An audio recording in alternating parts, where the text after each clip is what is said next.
এই পৃথিবীতে অসংখ্য প্রাণী সৃষ্টি করেছেন। মুফাসসিরিনে কেরাম বলেন 1000 নয়, 2000 নয়, 18,000 মাখলুকাত আল্লাহ এই পৃথিবীতে সৃষ্টি করেছেন। এরই মধ্যে মানব জাতিকে আমার আল্লাহ স্পেশাল ভাবে মর্যাদা দিয়েছেন, যা পৃথিবীর অন্য কোন জাতিকে, অন্য কোন প্রাণীকে দেন নাই। এর একটা জ্বলন্ত উদাহরণ হলো, আমার বাবাজিরা আপনারা লক্ষ্য করে দেখবেন, একটা মুরগের দিকে তাকান, হাজার হাজার মুরগ কিন্তু একই সুরতের, একই নমুনার, ওজনে হয়তো কম বেশি হতে পারে, কালারটা হয়তো ডিফারেন্স হতে পারে, কিন্তু রূপের মধ্যে কোনো পরিবর্তন নাই। এই রকম ভাবে একটা গরু দেখেন, হাজার হাজার গরু একই রকম, কালারের মধ্যে ডিফারেন্স হয়, ওজনে কম বেশি হয়, কিন্তু সুরতের মধ্যে কোনো পরিবর্তন আছে। একটা মহিষ দেখেন, হাজার হাজার মহিষের সুরত একই রকম, ওজনে হয়তো কম বেশি হতে পারে, কিন্তু সুরতের মধ্যে কোনো পরিবর্তন আছে। যুবক বন্ধুরা, আমার বাবাজিরা, এই রকম ভাবে পৃথিবীর প্রত্যেকটা প্রাণীর দিকে তাকাইয়া দেখেন, তার আকার, আকৃতি, নমুনা, সুরত একই রকম, কিন্তু আল্লাহর আদমের দিকে তাকাইয়া দেখেন, হাত, পা, চোখ, নাক, কান সব কিছু ঠিক আছে। কারণ আপনার যেমন হাত আছে আমারও হাত আছে, আপনার যেমন পাও আছে আমারও পাও আছে, আপনার যেমন চোখ আছে আমারও আছে, আপনার যেমন কপাল আছে আমারও আছে, অল বডি কমপ্লিট। কিন্তু আব্বা বলেন তো, কারো রূপের সঙ্গে কারো রূপের কোনো মিল আসেনি? আরো জোরে কোন আসেনি? এই জন্য কবি বলছেন, কোরআন হাদিস খুইলা দেখো, আদম তো সামান্য নয়, ওরে আদম দিয়া কুদরতুল্লাহ এই ভবেতে প্রকাশ হয়। কোরআন হাদিস খুইলা দেখো, আদম তো সামান্য নয়। ঠিক কিনা বলেন আমার ভদ্রগাছার বাবাজিরা, ও যুবক বন্ধুরা? এই জন্য ওই মানুষ জাতিকে যে আল্লাহ সম্মানিত করেছেন, ওই কথাটাই আল্লাহ তাআলা সূরা আল ইমরানের 6 নম্বর আয়াতে কারিমার দ্বারা জানিয়েছেন। বিসমিল্লাহির রহমানির রহিম,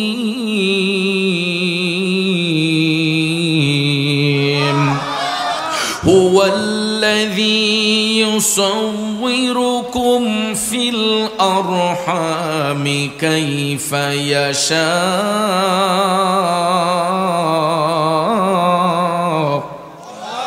জোরে বলুন ঘোষণাকার, গভীর মনোযোগ।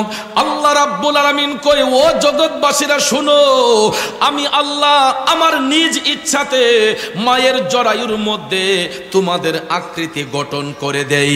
এই জন্য আল্লাহ কয়, লা ইলাহা ইল্লা হুয়াল আজিজুল হাকীম।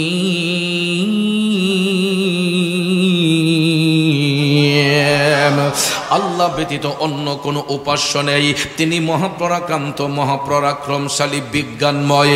এবাজান, এটা হলো আয়াতে কারিমার সরল তর্জমা। আসুন এবার বিস্তারিত ব্যাখ্যার দিকে চলে যায়।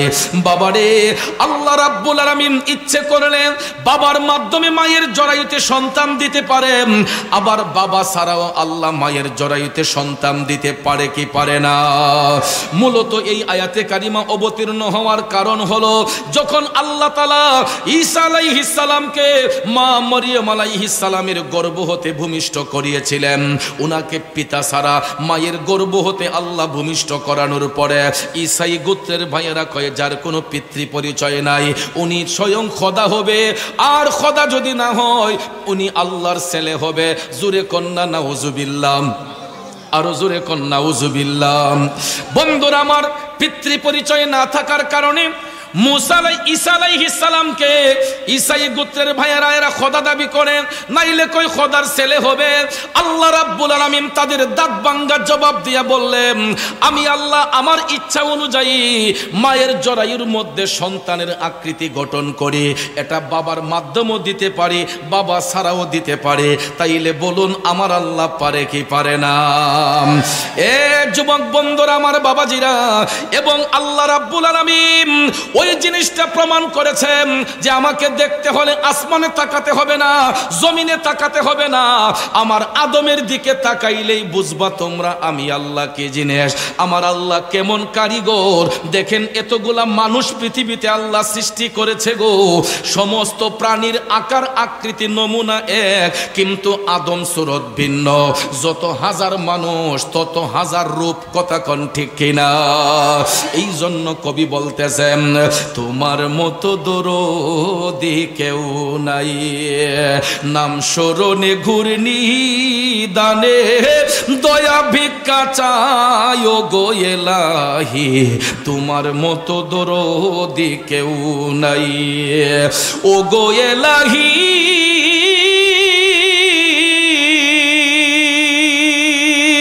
মাতা পিতার মন ফলে মাতৃগর্ভে পাঠাইলে জরায়ুতে দিয়াছিলে ঠাই, ঠিক কিনা? আমার বাবাজিরা বন্ধুরা চিন্তা করে দেখেন কেমনে আমার আল্লাহ মায়ের গর্ভে সন্তান দিল রে, আবার ওই সন্তানটা মায়ের পেটে থাইকা আস্তে আস্তে বড় হয়, হাত হইয়া যায়, পাও হইয়া যায়, নাক হইয়া যায়, মুখ হইয়া যায়, অল বডি কমপ্লিট হইয়া যায় মায়ের পেটের ভিতরে, ঠিক কিনা কম?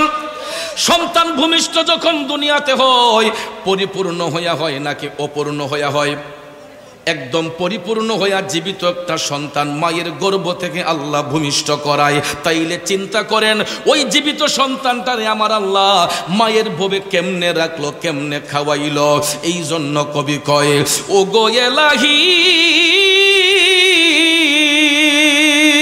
মাতা পিতার মন ফলে মাতৃগর্ভে পাঠাইলে জরায়ুতে দিয়াছিলে ঠাই, আমার মাতা পিতা টের পাইল না তোমারে আজব ঘটনা, আলেমুল গাইবে আল্লাহ শায় গো এলাহি, তোমার মতো দরদি কেউ নাই। কষ্ট হইতেছে বাজান, মা বাবা তো টের পাইল না, মা বাবা মিলন করেছে আমার আল্লাহ একটা লুৎফের দ্বারাতে, মা বাবার মাধ্যমে মায়ের জরায়ুর মধ্যে একটা সন্তানরে পাঠায়, আবার আল্লাহ তাআলা ওই মায়ের ভবে সন্তানটারে বড় করে, আবার দুনিয়াতে যখন আল্লাহ পাঠায় পরিপূর্ণ কইরা পাঠায়, আর এমন ভাবে পাঠায় এত সুন্দর ফিনিশিং দিয়া, এত সুন্দর একটা মেশিন আমার আল্লাহ ফিট কইরা দিছে গো। এই মেশিনটা দেহের মধ্যে থাকার কারণে আমরা হাত নাড়াইতেছি, পাও নাড়াইতেছি, চোখ নাড়াইতেছি, কথা কোন ঠিক কিনা? কার ইশারায়? জোরে কোন কার ইশারায়?